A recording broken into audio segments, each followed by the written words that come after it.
போன வாரம் ரிலீஸ் ஆன ப்ளூ ஸ்டார் சிங்கப்பூர் சலூன் இந்த 2 படங்களுமே இதுவரையும் டோட்டலா 12 நாள்ல எவ்வளோ வசூல் பண்ணியிருக்கு, எவ்வளோ ஷேர் வந்திருக்கு, ப்ராஃபிட் வந்திருக்கா இல்லையா அப்படிங்கிறத இந்த வீடியோல தெளிவா பார்ப்போம்.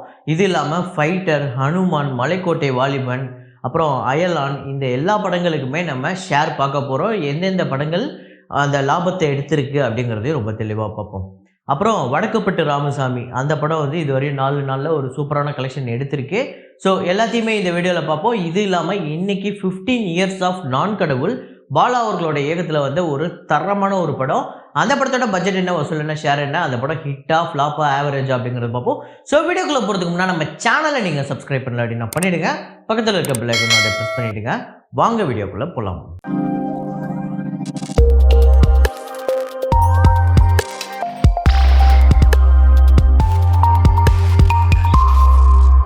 நேற்று வீடியோவில் நான் ஒரு ஃப்ரேம் ஒன்று வச்சுருந்தேன். அதை நிறைய பேர் கரெக்டாக கெஸ் பண்ணியிருந்தீங்க. அது என்ன ஃப்ரேம், என்ன படம் அப்படிங்கிறத பார்த்துட்டு வாங்க.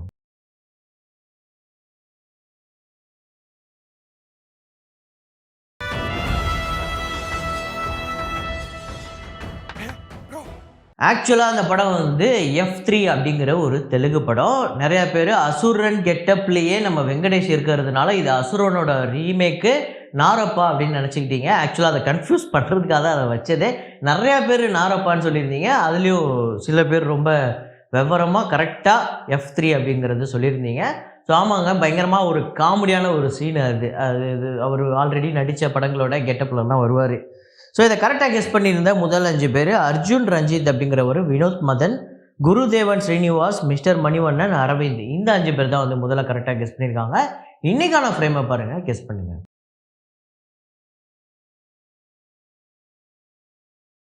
வசூலுக்குள்ளே போகிறதுக்கு முன்னாடி நிறைய பேர் வீடியோவை பார்க்குறீங்க, ஆனால் லைக் பண்ண மறந்துடுறீங்க. அதை பண்ணி வச்சுக்கோங்க. இப்போ நம்ம வசூலுக்குள்ளே போயிடலாம். மலைக்கோட்டை வாலிபன் அந்த படத்தோட டே 12 கலெக்ஷன் கேரளாவில் 21 லட்சம், வேர்ல்டு வைடு 31 லட்சம். இதுவரையும் இந்த படம் 25 கோடியே 23 லட்சம் வந்து வசூல் பண்ணியிருக்கு. ஸோ பட்ஜெட் 50 கோடி, ஷேர் பார்த்திங்க அப்படின்னா 13 கோடியே 37 லட்சம், தேட்டர்கள் ரைட்ஸ் 28 கோடிக்கு போயிருக்கு. 47.76% இந்த படம் வந்து ரெக்கவர் பண்ணியிருக்கு. ஸோ இந்த படம் ஒரு ஃப்ளாப்பான படமாக தான் அமையுது. அப்புறம் அம்பாஜி பேட்டா மேரேஜ் பேட் அப்படிங்கிற ஒரு படம். இந்த படம் வந்து சில நாட்களுக்கு முன்னாடி, அதாவது ஒரு 4 நாளுக்கு முன்னாடி ரிலீஸ் ஆயிருந்தது. ஒரு நல்ல படம், பார்த்தவங்க நிறைய பேர் நல்லா இருக்குன்னு சொல்லியிருந்தாங்க. படத்துக்கு வசூலுமே ஓரளவுக்கு டீசெண்டாக வந்துருச்சு. ஸோ அதனால தான் அதை சொல்லலான்னு எடுத்துகிட்டு வந்திருக்கேன். டே 4 ஆந்திரா தெலுங்கானாவில் 92 லட்சம், வேர்ல்டு வைடு 96 லட்சம். ஸோ டோட்டலாக 5 கோடியே 67 லட்சம் இந்த படத்துக்கு வந்து வசூல் பண்ணியிருக்கு ஆந்திரா தெலுங்கானாவில். வேர்ல்டு வைடு 6 கோடியே 36 லட்சம். இந்த படத்தோட பட்ஜெட் 5 கோடியே 50 லட்சம். தேட்டர்கள் ஷேர் வந்து பார்த்திங்க அப்படின்னா கலெக்ஷன் ஆன ஷேரு 3.5 கோடி வந்திருக்கு. தேட்டர்கள் ரைட்ஸு 2 கோடியே 90 லட்சத்துக்கு போயிருக்கு. ஸோ ஆல்ரெடி இந்த படம் 60 லட்சம் இந்த படம் வந்து ப்ராஃபிட் எடுத்திருக்குங்க. 4 நாள்லேயே ஒரு சூப்பர் ஹிட்டு. ஒரு சின்ன பட்ஜெட் படமாக இருந்தாலுமே நல்ல வசூல் எடுத்துக்கிட்டு இருக்கு. ஹனுமான் 25வது நாள் வசூல் 1 கோடியே 57 லட்சம் இந்தியாவிலையும், வேர்ல்டு வைடு 1 கோடியே 72 லட்சம். இதுவரையும் இந்தியாவில் 222 கோடியே 94 லட்சமும், வேர்ல்டு வைடு 282 கோடியே 47 லட்சம் வந்து வசூல் பண்ணியிருக்கு. 149 கோடியே 71 லட்சம் இந்த படத்துக்கு ஷேர் வந்திருக்கு. 28 கோடி இந்த படத்துக்கு வந்து தேட்டர்கள் ரைட்ஸ் போயிருக்கு. இந்த படம் 121 கோடியே 71 லட்சம் ப்ராஃபிட், ஒரு மிகப்பெரிய ப்ராஃபிட்டு 25 நாளில். ஃபைட்டர் அந்த படத்தோட 12வது நாள் வசூல் இந்தியாவில் வந்து 3 கோடியே 65 லட்சம், ஓவர்சீஸில் 1 கோடியே 58 லட்சம், வேர்ல்டு வைடு இந்த படம் 5 கோடியே 23 லட்சம் வந்து வசூல் பண்ணியிருக்கு. இந்தியாவில் வந்து 216 கோடியே 5 லட்சம், வேர்ல்டு வைடு 301 கோடியே 9 லட்சம் இந்த படம் வந்து வசூல் பண்ணியிருக்கு. ஷேரு 155 கோடியே 33 லட்சம் வந்திருக்கு. இந்த படம் தேட்டர்கள் ரைட்ஸு 115 கோடிக்கு போயிருக்கு. 40 கோடியே 33 லட்சம் இந்த படத்துக்கு இப்போவே ப்ராஃபிட் வந்திருக்கு. அதாவது இது வந்து டிஸ்ட்ரிபியூட்டருக்கு கிடைக்கிற லாபங்கள். ஸோ வாங்கினவங்க ப்ரொடியூசர்கிட்டேருந்து ஒரு விலைக்கு வாங்கினவங்களுக்கு இந்த படம் வந்து இவ்வளோ லாபத்தை கொடுத்துருக்கு மொத்தமாக. அப்புறம் அயலான் 25வது நாள் வசூல் தமிழ்நாட்டில் 9 லட்சம், வேர்ல்டு வைடு 11 லட்சம், 54 கோடியே 59 லட்சம் தமிழ்நாட்டிலையும், வேர்ல்டு வைடு 79 கோடியே 5 லட்சம் வந்து வசூல் பண்ணியிருக்கு. அயலான் படத்தோட தமிழ்நாடு ஷேர் பார்த்திங்க அப்படின்னா 30 கோடியே 57 லட்சம் வந்திருக்கு. தமிழ்நாடு தேட்டர்கள் ரைட்ஸ் 32 கோடிக்கு போயிருக்கு. 95.53% இந்த படம் வந்து ரெக்கவர் ஆயிருக்கு. வேர்ல்டு வைடு பார்த்திங்க அப்படின்னா 43 கோடியே 48 லட்சம் இந்த படத்துக்கு வந்து ஷேர் வந்திருக்கு. 40 கோடி உலகம் முழுக்க இந்த படம் தேட்டர்கள் ரைட்ஸ் போயிருக்கு. ஸோ ரெக்கவர் ஆனது 108% மேலே ரெக்கவர் ஆகிருக்கு. அதாவது தமிழ்நாட்டில் இந்த படம் இன்னும் 100% ரெக்கவர் ஆகலை. அதே மாதிரியே இன்னொரு சில ஏரியாக்களில் இந்த படம் வந்து 100% ரெக்கவர் ஆகலை. சில இடத்துலலாம் இந்த படம் ஒரு பெரிய நஷ்டத்தை, அதாவது கிட்டத்தட்ட 50%, 1 கோடிக்கு வாங்கினவங்களுக்கு 50 லட்சம் கிட்டலாம் நஷ்டம் வந்திருக்கு, முக்கியமாக கேரளாவில். ஆனால் இந்த படம் முக்கியமான கர்நாடகா, அதே மாதிரியே ரெஸ்ட் ஆஃப் இந்தியாவிலுமே இந்த படம் வந்து ஒரு நல்ல வரவேற்பு கிடைச்சிருக்கு, நல்ல கலெக்ஷன் எடுத்திருக்கு. 33 லட்சத்துக்கு வாங்கின ரெஸ்ட் ஆஃப் இந்தியாவில் இந்த படம் ஒரு பெரிய லாபத்தை கொடுத்துருக்கு. அதே மாதிரியே ஓவர்சீஸ்லையுமே பெரிய லாபத்தை கொடுத்துருக்கு. ஸோ தமிழ்நாட்டில் எடுக்குதா இல்லையா அப்படிங்கிறத வரப்போகிற நாட்களை பார்ப்போம். 9ஆம் தேதி கூட நிறைய படங்கள் ரிலீஸ் ஆகுது. அதில் முக்கியமாக லால் சலாம் ரிலீஸ் ஆகுது. அது வரையும் இந்த படம் ஓடுதா இல்லையா அப்படிங்கிறத பார்ப்போம். சிங்கப்பூர் சலூன், அந்த படத்தோட டே 12 கலெக்ஷன் தமிழ்நாட்டில் 10 லட்சம், வேர்ல்டு வைடு 12 லட்சம். ஸோ இந்த படத்துக்கு வசூல் கம்மியாயிடுச்சு.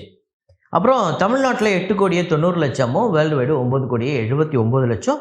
இந்த படத்தோட ஷேர் பார்த்திங்க அப்படின்னா 5 கோடியே 38 லட்சம் வந்திருக்கு. தியேட்டர்கள் ரைட்ஸ் 5 கோடியே 50 லட்சத்துக்கு போயிருக்கு. 97.90% இந்த படம் வந்து ரெக்கவர் ஆயிருக்கு. ஸோ வந்துடும். அப்புறம் ப்ளூ ஸ்டார், அந்த படத்தோட டே 12 கலெக்ஷன் தமிழ்நாட்டில் 28 லட்சம், வேர்ல்டு வைடு 30 லட்சம். ஸோ ப்ளூ ஸ்டார் தொடர்ந்து ஒரு நல்ல வசூலை தான் எடுத்துக்கிட்டு இருக்கு. தமிழ்நாட்டில் 8 கோடியே 17 லட்சமும், வேர்ல்டு வைடு 8 கோடியே 90 லட்சம் வந்து வசூல் பண்ணியிருக்கு. இந்த படத்தோட ஷேரு 4 கோடியே 90 லட்சம். 4 கோடிக்கு இந்த படம் தியேட்டர்கள் ரைட்ஸ் போயிருக்கு. 90 லட்சம் இந்த படம் ஆல்ரெடி ப்ராஃபிட்டு. அப்புறம் இந்த வாரம் ரிலீஸ் ஆன படங்கள், மறக்குமா நெஞ்சம், அந்த படத்தோட டே 4 தமிழ்நாட்டில் 7 லட்சம், வேர்ல்டு வைடு 8 லட்சம். இது வரையும் 46 லட்சம் இந்த படம் உலகம் முழுக்க வந்து வசூல் பண்ணியிருக்கு. 3 கோடி பட்ஜெட், 1 கோடியே 20 லட்சத்துக்கு தியேட்டர்கள் ரைட்ஸ் போயிருக்கு. ஒரு நஷ்டமான படமாக தான் அமையுது. அப்புறம் டெவில், அந்த படத்தோட டே 4 15 லட்சம் இந்த படம் வந்து தமிழ்நாட்டிலையும், வேர்ல்டு வைடு 16 லட்சம். இதுவரையும் டோட்டலாக 87 லட்சம் வந்து இந்த படம் வந்து டோட்டலாக வந்து கலெக்ட் பண்ணியிருக்கு 4 நாளில் உலகம் முழுக்க. இந்த படத்தோட பட்ஜெட் 4 கோடி. ஸோ இந்த படமே கிட்டத்தட்ட ஒரு 2 கோடி கிட்ட தியேட்டர்கள் ரைட்ஸ் போயிருக்கு. ஆனால் வசூல் கம்மியாக தான் வந்திருக்கு. வடக்குப்பட்டி ராமசாமி, அந்த படத்தோட டே 4 கலெக்ஷன் தமிழ்நாட்டில் 1 கோடியே 4 லட்சம், வேர்ல்டு வைடு 1 கோடியே 8 லட்சம். இதுவரையும் 6 கோடியே 44 லட்சம் தமிழ்நாட்டிலையும், வேர்ல்டு வைடு 6 கோடியே 68 லட்சம் இந்த படம் வந்து வசூல் பண்ணியிருக்கு. ஸோ கிட்டத்தட்ட ஒரு 60% கிட்ட இந்த படம் வந்து ரெக்கவர் ஆகிடுச்சுங்க வெறும் 4 நாளில். இன்னும் ஒரு 3 நாள் 4 நாள் இதே மாதிரியே இந்த படம் வந்து ஒரு 80 லட்சம் 70 லட்சம் வசூல் பண்ணாலே ஒரு நல்ல ப்ராஃபிட் எடுக்கக்கூடிய, அந்த பிரேக் ஈவன் பண்ணக்கூடிய அந்த நிலவரம் வந்து ஒரு 4 நாளில் கிடைச்சிரும் இந்த படத்துக்கு. ஸோ இப்போதைக்கு பார்த்தீங்க அப்படின்னா, இப்போ வந்து இந்த வாரம் வந்த படங்களில் டெவில், அப்புறம் வந்து மறக்குமா நெஞ்சம், இந்த 2 படங்களுமே ரொம்ப ஒரு மோசமான கலெக்ஷன் தான் எடுத்துக்கிட்டு இருக்கு. வடக்குப்பட்டி ராமசாமி இந்த படம் வந்து சூப்பரான கலெக்ஷன் எடுத்துகிட்டு இருக்கு. போன வாரம் வந்த படங்களில் ப்ளூ ஸ்டார், சிங்கப்பூர் சலூன், அதில் ப்ளூ ஸ்டார் இன்னுமே நல்லா ஓடிக்கிட்டு இருக்கு. ஃபைட்டருமே ஒரு சூப்பர் கலெக்ஷன் எடுத்துக்கிட்டு இருக்கு. ஹனுமான் சொல்லவே வேணாம், 25வது நாள் 35வது நாள் கூட அது ஓடிக்கிட்டே இருக்கும்னு நினைக்கிறேன். ஸோ அப்புறம் ஒரு நண்பர் வந்து ஒரு கேள்வி ஒன்று கேட்டிருந்தார், இதை கிளாரிஃபை பண்ணி ஆகணும். குமார் முனியாண்டி அப்படிங்கிறவர், அவர் என்ன கேட்டிருக்காருன்னா, bro if the theatrical rights goes lower then budget then that film is flop right. அதாவது அவர் என்ன கேட்டிருக்காருன்னா, எக்ஸாம்பிள் கூட சொல்லி கேட்டிருக்காரு. நான் இப்போ ஒரு ப்ராடக்ட் ஒன்று செய்கிறேன், அந்த ப்ராடக்டை நான் 10 ரூபாய்க்கு செஞ்சு 8 ரூபாய்க்கு விற்கிறேன் அப்படின்னா எனக்கு அது லாஸ் தானே. இது எப்படி வந்து ஒரு 50 கோடிக்கு ஒரு படத்தை எடுத்துகிட்டு 30 கோடிக்கு எப்படி விற்கிறாங்க, இது லாஸ் இல்லையா? இதை கொஞ்சம் எக்ஸ்பிளைன் பண்ணுங்கள், எனக்கு மட்டும் இல்லை பார்க்குற எல்லாருக்கும் சேர்த்து எக்ஸ்பிளைன் பண்ணுங்கன்னு. மோஸ்ட்லி நம்ம சேனலை பார்க்குற நிறையா பேருக்கு அது தெரியும். தெரியாதவங்களுக்கு நான் சொல்கிறேன், ஒரு படம் எப்படி வியாபாரம் ஆகுது அப்படிங்கிறத சும்மா ஷார்ட்டாக நான் சொல்ல பார்க்குறேன். இப்போது வழக்கமாக நீங்கள் ஒரு செருப்போ இல்லை ஒரு மொபைலோ இதெல்லாம் எடுத்து நீங்கள் விற்றீங்க அப்படின்னா, இதெல்லாம் ஒரு ப்ராடக்ட்டு. நீங்கள் எவ்வளோக்கு செய்கிறீங்களோ அதோட அதிக விலையை வச்சு தான் விற்கணும். அதுதான் லாபம், அதுதான் வியாபாரம். ஆனால் நீங்கள் ஒரு க்ரியேட்டிவ் ப்ராடக்ட்னு ஒன்று இருக்குது. அது வந்து ஒரு ஆடியோவோ இல்லை ஒரு புக்கோ இல்லை ஒரு கேமு, படம், இல்லை ஒரு தனியாக இண்டிபெண்ட் மியூசிக் வீடியோஸு, இந்த மாதிரிலாம் இருக்குல்ல, இதெல்லாம் வந்து க்ரியேட்டிவ் ப்ராடக்ட். இதெல்லாம் நீங்கள் வந்து ஒருத்தர்கிட்ட மட்டும் விற்கணும்னு எந்த ஒரு கட்டாயம் கிடையாது. இதை வந்து நீங்கள் நிறையா, இப்போ ஒரு படம்னு எடுத்துக்கிட்டிங்கனாலே அதுக்கு வந்து டப்பிங் ரைட்ஸ் ஒரு விலை போகும், ஆடியோ ரைட்ஸ் ஒரு விலை போகும், ஓடிடி ஒரு விலை போகும், அதே மாதிரியே தியேட்ரிக்கல் ரைட்ஸ் ஒரு விலை போகும். அதாவது தியேட்டரில் நம்ம பார்க்குறோம்ல, அதுக்கு ஒவ்வொரு ஏரியாவுக்கும் ஒவ்வொரு விலை கொடுப்பாங்க. அப்புறம் சேட்டிலைட்டில் ஒரு விலை போகும். இது எல்லாத்தையும் தாண்டி அந்த படம் நல்லா இருக்குது, அந்த கதை நல்லா பயங்கரமாக பிக்கப் ஆகிடுச்சுன்னா ரீமேக் ரைட்ஸ் கூட அதுக்கு ஒரு விலை போகும்.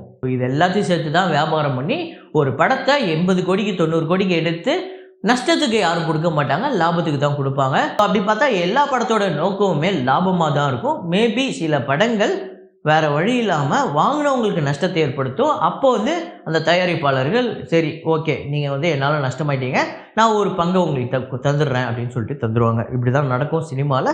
ஸோ அவர் கேட்டிருந்தார், அவருக்கு ஸோ உங்களுக்கு புரிஞ்சிருக்குன்னு நம்புகிறேன், குமார் முனியாண்டி.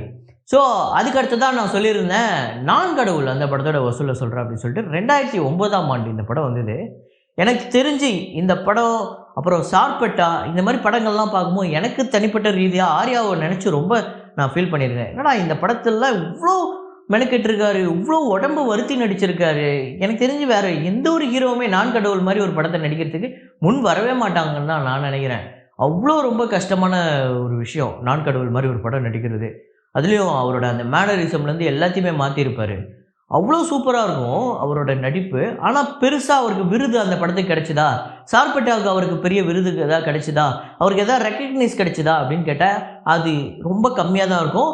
ரொம்ப நம்ம பயங்கரமாக கொண்டாடுற அளவுக்கு எதுவுமே இருக்காது. நான் நிறையா தடவை அது மாதிரி ஃபீல் பண்ணியிருக்கேன். ஆர்யாவுக்கு ஏன் அப்படி நடக்குது, அவர் நிறையா மெனக்கெட்டு சில விஷயங்கள் பண்ணுறாரு, அவருக்கு ஏன் அப்படி நடக்குது அப்படின்னு. ஸோ அப்புறம் பாலா அப்படிங்கிற ஒரு அசுரத்தனமான ஒரு இயக்குனர் அப்படின்னே சொல்லலாம். நான் வழக்கமாக எல்லா இயக்குனரையும் அப்படி சொல்ல மாட்டேன். அசுரத்தனமான ஒரு இயக்குனர். அவர் என்ன நினைக்கிறாரோ அதை அப்படியே ஸ்க்ரீனில் கொண்டு வந்துடணும். எனக்கு தெரிஞ்சு பாகுபலி மாதிரி இன்னொரு படம் எடுத்துடலாம், எந்திரன் மாதிரி 2.0 மாதிரி இன்னொரு படம் எடுத்துடலாம், நான் கடவுள் மாதிரி இன்னொரு படம். பட்ஜெட்லாம் பெருசு கிடையாது, அது மாதிரி ஒரு படம் எடுக்க முடியுமா அப்படின்னு கேட்டால் அதுக்கு எனக்கு என்னோட அறிவுக்கு எட்டினபடி அது சாத்தியமே இல்லை அப்படின்னு தான் நான் நினைக்கிறேன். அந்த படத்தில் வரக்கூடிய குருவாக இருக்கட்டும், அந்த படத்தில் நடித்த நடிப்பாக இருக்கட்டும், பூஜா ஒரு பக்கம் அந்த படத்தில் பயங்கரமாக நடிச்சிருப்பாங்க. அப்படி ஒரு நடிகை இன்றைக்கி அப்படி ஒரு சப்ஜெக்டை ஏற்றுப்பாங்களா, கிளைமேக்ஸில் அப்படி ஒரு எண்டிங்க்கு ஒத்துப்பாங்களா அப்படின்னு கேட்டால் இம்பாசிபிள். நான் வீட்டில் சும்மா இருந்தாலும் இருப்பேன், இப்படிப்பட்ட ஒரு கதையை நான் தேர்ந்தெடுக்க மாட்டேன், இப்படிப்பட்ட ஒரு நடிப்பை நான் நடிக்க மாட்டேன். அதுவும் டைலாக்லாம் இந்த படத்தில் அவ்வளோ சூப்பராக இருக்கும். வாழவே கூடாதவங்களுக்கு நான் கொடுக்குற தண்டனை மரணம், வாழவே முடியாதவங்களுக்கு நான் கொடுக்குற வரம் மரணம் அப்படின்னு சொல்லுவார். அந்த கோட் சீன்லாம் அவ்வளோ பயங்கரமாக இருக்கும். ஆக்சுவலாக சூப்பராக இருக்கும். ஆர்யா இந்த படத்தில் உண்மையிலே நடிப்பில் பின்னி பெடல் எடுத்திருப்பார். வேற ஒரு நடிகர், வேற ஒரு நடிகையை, அதே மாதிரியே மொட்டை ராஜேந்திரன், இவங்களெல்லாம் வேற ஆளை நம்மளால் கற்பனை கூட பண்ணி பார்க்க முடியாது. பாலா உண்மையிலே ஒரு அசுரத்தனமான ஒரு டைரக்டர். இந்த படம் வெற்றியா தோல்வியா அப்படிங்கிறத இப்போ பார்ப்போம். வசூல் ரீதியாக பட்ஜெட் 6,60,00,000, தமிழ்நாட்டில் 10,25,00,000 வந்து வசூல் பண்ணியிருக்கேன். வேர்ல்டு வைடு 13,45,00,000 இந்த படம் வந்து வேர்ல்டு வைடு கலெக்ட் பண்ணியிருக்கு. ஷேர் 6,90,00,000. இந்த படம் ஒரு பெரிய ஃப்ளாப்பு, பெரிய அப்படியே ஒரு நஷ்டத்தை கொடுத்துருச்சுலாம் இல்லை, ஒரு ப்ராஃபிட்டை கொடுத்துருச்சு. இருந்தாலும் இது ஒரு ஆவரேஜ் ஃபில்மாக தான் நம்ம வந்து கணக்கு எடுத்துக்க முடியும். ஸோ இந்த படம் உங்களுக்கு எத்தனை பேருக்கு ஃபேவரேட், எத்தனை முறை பார்த்துருக்கீங்க அப்படிங்கிறத கமெண்ட்டில் போடுங்க. ஸோ இதே மாதிரி ஒரு வீடியோவில் இதே மாதிரி கலெக்ஷன் ரிப்போர்ட்டில் மீண்டும் நான் உங்களை சந்திக்கிறேன். Signing off Rahman.